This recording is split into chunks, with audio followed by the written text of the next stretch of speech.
사랑하는 우리 등주교회 예청 여러분, 또 오랜만에 다시 또 영상으로 이렇게 만나고 또 인사를 드립니다. 우리 교회가 현장 예배로 5월 달에 전환했죠. 현장 예배로 함께 예배, 이렇게 많은 수는 아니었지만 함께 모여서 함께 예배 드리는 것이 너무나도 감사하고 은혜가 깊었습니다.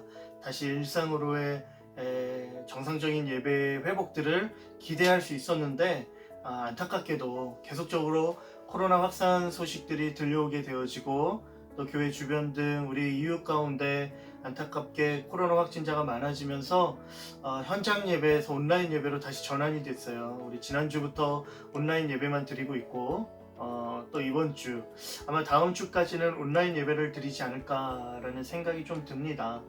그래서 현장 그나마 우리가 함께 예배 드릴 때 또 반가웠던 우리 청년들 얼굴들도 만나고 또 얼굴 보면서 함께 예배 드릴 수 있어서 너무 좋았는데 또 온라인으로 전환되어지면서 얼굴 보기가 만만치가 않네요. 그래서 영상으로나마 함께 좀 같이 좀 다가가고 또 얼굴을 좀 보여주고 또 함께 만날 수 있으면 좋겠다라는 생각이 들었어요. 그래서 좀 어떻게 하면 우리 청년들에게 다가갈 수 있을까라는 생각 가운데 뭐 아주 많지는 않지만 그래도 조금씩 또 하나님의 말씀을 영상으로 담아서 여러분들에게 나누고 또 함께 또 그런 영상을 통해 만날 수 있으면 좋겠다라는 생각이 들었습니다.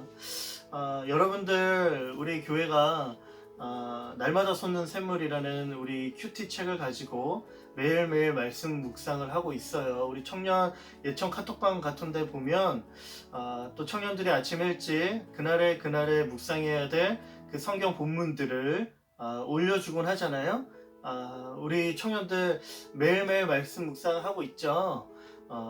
매일매일 말씀 묵상하는 것이 매우 중요합니다. 그래서 그 말씀을 아침에 먹고 또 하루를 살아갈 때 하나님의 뜻대로 또 힘있게 우리가 살아갈 수 있는 거예요. 목사님도 사실 이름만 목사지 만약에 말씀 묵상을 하지 않는다면 별반 다른 거 없습니다. 그래서 목사님도 매일매일 아침마다 그날의 하나님의 말씀을 묵상하기 위해서 매우 노력하고 있어요. 그래서 어떤 걸 하고 있냐면 목사님은 매일마다 그날의 말씀 묵상들을요 이렇게 묵상한 것들을 깊이 묵상하면서 또 그날에 하나님 주셨던 마음들을 또 기록하고 타이핑 쳐서 매일매일 이렇게 묵상지를 만들고 있습니다. 그날에 또 마음에 와닿는 한 구절 같은 경우는 글로 좀 자필로 적어서 포스트잇을 앞에 컴퓨터 책상에다 붙이기도 하고요. 그걸 좀 이제 매일매일 아침마다 좀 보려고 합니다. 이 말씀 묵상지는요 6월 9일이네요. 지난 화요일 날 함께 묵상했던 말씀인데 오늘 함께 짧게나마 그날 화요일 날 함께 묵상했던 말씀을 함께 여러분들과 나누면 좋겠다라는 생각이 들었습니다.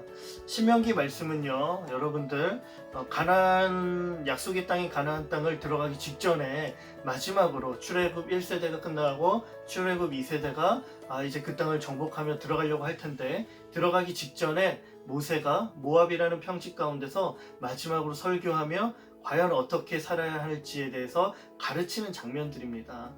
그래서 총 3편의 설교가 이 신명기 안에 담겨져 있는데 그 중에 첫 번째 설교가 무엇이냐면 지나왔던 과거의 광야의 생활들을 다시 한번 회고하면서 과연 너희가 어떻게 살아야 할지에 대해서 교훈하는 장면들이 적혀져 있어요. 그 가운데 지난 화요일 날 말씀이 무엇이냐면요 신명기 2장 16절부터 25절까지입니다. 이 말씀에 보면 이스라엘 백성들이 이제는 광야의 생활 가운데 하나님의 인도하심 따라서 그 가나안 땅으로 올라가는 길의 여정들이 나타나고 있어요. 그 길의 여정들 하나님의 말씀을 순종해야 되잖아요. 순종하면서 그 길을 걸어갑니다. 어디를 향해서요? 가나안 땅을 향해서요. 그런데 2장 16절부터 25절까지의 말씀을 쭉 보면 그 하나님의 말씀에 순종해서 약속의 땅인 가나안 땅을 바라보며 걸어가는 그 걸음이 그 길이 결코 만만한 길이 아니었다라는 거예요. 그 길 가운데 무엇을 만나게 됩니까? 수많은 대적들을 만나게 됩니다. 그리고 수많은 난관과 어려움들을 만나게 되는 거예요. 보면 신명기 2장 16절부터 25절 가운데 보면 그 가는 그 길의 여정 가운데 어떤 대적을 만납니까? 암몬 족속을 만나요. 이 암몬 족속은 어떤 족속이냐면 큰 거대한 족속, 아낙 족속과 같이 강하고 키가 큰 그 족속을 물리친 족속이 바로 암몬 족속이다라는 거예요. 어마어마한 힘을 가진 족속이죠. 이러한 족속이 다스리는 땅을 지나가야 하는 거예요. 그냥 스쳐 지나갈 수만 있으면 괜찮죠. 그러나 그 길을 지나가는 것이 결코 만만치가 않습니다. 거대한 힘을 가진 자들, 또 강대한 민족들, 그들의 눈치를 살필 수밖에 없는 거예요. 그러한 민족들을 만나게 됩니다.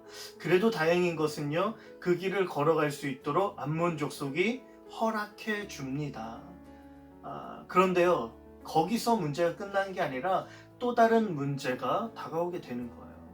문제가 해결되었으면 끝인 줄 알았지만 또 다른 문제, 더 큰 문제가 다가오는데 어떤 문제가 다가오냐면 암몬 족속이 지나가고 나서 누가 등장하는 거예요? 아모리 족속, 아모리 왕 시혼이라는 사람이 등장합니다.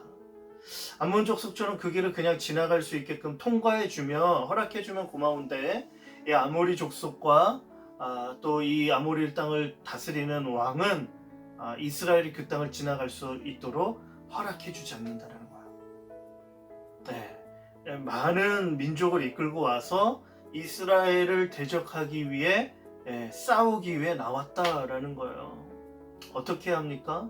싸워야 되는 거죠. 이때는 하나님의 말씀에 순종해서 약속의 땅이라는 가나안 땅을 향해 걸어가는 그 걸음에 이와 같이 많은 어려움들이, 많은 대적들이 나타나게 된다라는 거예요. 여러분들, 우리의 인생에도 이스라엘처럼 수많은 대적들을 마주하게 됩니다. 우리가 하나님의 말씀에 순종하고 살아가다 보면요, 우리 앞에 놓여진 여러 많은 어려움들이 오게 되는 거예요. 많은 난관들이 있어요. 또 많은 어려움들이 찾아오게 됩니다.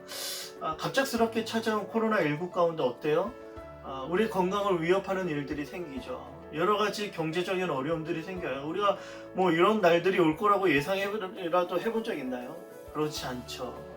그러한 상황 속에서 우리가 더 믿음으로 살아가려고 할 때마다 찾아오는 여러 많은 어려움들이 있을 수 있고, 그 어려움들 앞에서 우리의 신앙은 흔들릴 수도 있고, 가고자 하는 하나님의 인도하심 따라 믿음의 길을 걸어가는 게 아니라 다시 돌아가고 싶은 거예요. 다시 애굽 땅으로 다시 돌이키고 싶은 거예요. 대적이 없는 곳으로. 그런데 이 순간 우리는 어떻게 해야 하는 겁니까? 이 순간 우리가 어떻게, 무엇을 기억해야 되냐면 하나님은 우리를 위해 무엇이다 라고 얘기하느냐라는 거예요. 대적을 마주하는 그 순간, 하나님의 말씀에 순종해서 걸어가는 그 길 가운데 하나님은요 이렇게 이야기를 하십니다. 18절 말씀이에요. 내가 오늘 모압 변경 아르를 지나리니 라고 이야기를 하면서 쭉 말씀하시는 거예요. 천하 만민이 너를 무서워하며 너를 두려워할 것이다 라는 거예요.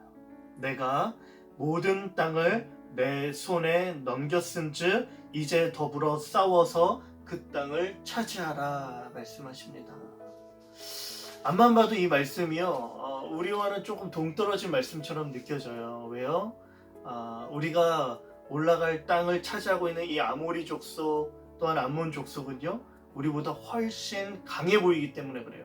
우리의 힘은 상대적으로 아무 보잘것 없습니다. 힘이 없는 우리의 모습을 보면 절망스러운 거예요. 그런데 하나님께서는요 그런 절망스러운 우리를 향해 말씀하시길 그 땅을 차지하라 라는 거예요. 어떻게 해야 할까요? 우리의 모습을 바라봐야 할까요? 하나님의 말씀을 붙잡아야 할까요? 하나님의 말씀을 붙잡아야 합니다. 우리가 힘이 대단해서 그 길을 올라갈 수 있는 것이 아니다 라고 말해주는 거예요. 비록 우리는 연약하지만, 그래서 마주하게 될 수많은 대적과 어려움들이 있지만, 그러나 그럼에도 불구하고 인도하신 하나님께서 우리에게 들려주신 하나님의 말씀을 붙잡고 그 땅을 차지하기 위해서 또 일하시는 하나님을 바라보면서 우리가 달려갈 수 있다라는 겁니다. 가나안으로 향하는 길에 우리가 그렇기에 그 말씀을 붙잡고 믿음으로 순종하는 거예요. 나와 함께 하시는 하나님을 기억하면서 대적을 물리치고 담대히 나아가야 하는 거예요. 너무 놀라운 건요, 우리가 그렇게 주님 믿고 말씀 따라 그 길을 걸어가면 우리가 걸어갈 때 마주하게는 대적이 세상 모든 민족이 너로 말미암아 두렵게 떨 것이다 이야기를 합니다. 우리의 약해 보이는 작은 걸음이지만 그러나 우리에게 들려주신 하나님의 말씀 듣고 믿음으로 그 길을 걸어가게 되면 하나님께서 승리를 주시고 그 승리의 걸음 가운데 세상이 오히려 우리를 두렵게 여긴다라는 거예요. 우리 청년 여러분들 또 여러 가지 삶에 많은 문제들이 있죠. 믿음으로 살아가려고 하면 조금 이 세상 속에서 힘든 것들이 다가올 겁니다. 그러나 그 순간 하나님께서 말씀해 주실 거예요. 두려워하지 마라. 담대해라. 이 땅을 차지할 것이다. 뭔가 우리의 현실과 동떨어져 보이는 이 말씀이지만 그러나 말씀을 붙잡으면 승리한다라는 거예요. 청년 여러분, 말씀 붙잡으십시오. 그리고 연약해 보이는 그러나 내가 연약하지만 그러나 한 걸음을 내딛어 보세요. 이 연약해 보였던 그 걸음은요, 강한 걸음이 되고 승리의 걸음이 되고 오히려 그 걸음을 세상이 두려워하는 겁니다. 사랑하고 축복합니다. 우리 청년 여러분들, 얼굴 볼 수 없고 만날 수 없고 함께 예배드리지 못한 지가 벌써 몇 개월입니까? 여러분들, 청년 여러분, 힘들수록 어려울수록 말씀 더 붙잡고요. 매일매일의 삶 속에서 우리 큐티 말씀 또 매일매일 말씀 묵상하면서 하나님 주시는 힘과 은혜로 살아갈 수 있으면 좋을 것 같아요. 목사님이 조만간 우리 유튜브로 또 여러 가지 다양한 방법으로 우리 청년부 모임을 한번 가지려고 합니다. 우리 모든 사람을 위한 성경 묵상법이라는 이 조그만 책이 하나 있는데 어떻게 하면 삶 속에서 조금 더 하나님의 말씀을 묵상하면서 살아갈 수 있는지에 대한 그런 지혜를 함께 나눠볼까 해요. 그래서 더욱 코로나 시절에 하나님의 말씀이 정말 진정한 우리의 능력이구나, 우리의 힘이구나 라는 것들을 여러분들이 경험할 수 있으면 좋겠다라는 생각이 듭니다. 청년 여러분, 힘내십시오. 또 승리하십시오. 하나님께서 여러분들과 함께 계십니다. 목사님도 여러분들을 기억하면서 기도하도록 하겠습니다. 사랑하고 축복합니다. 안녕.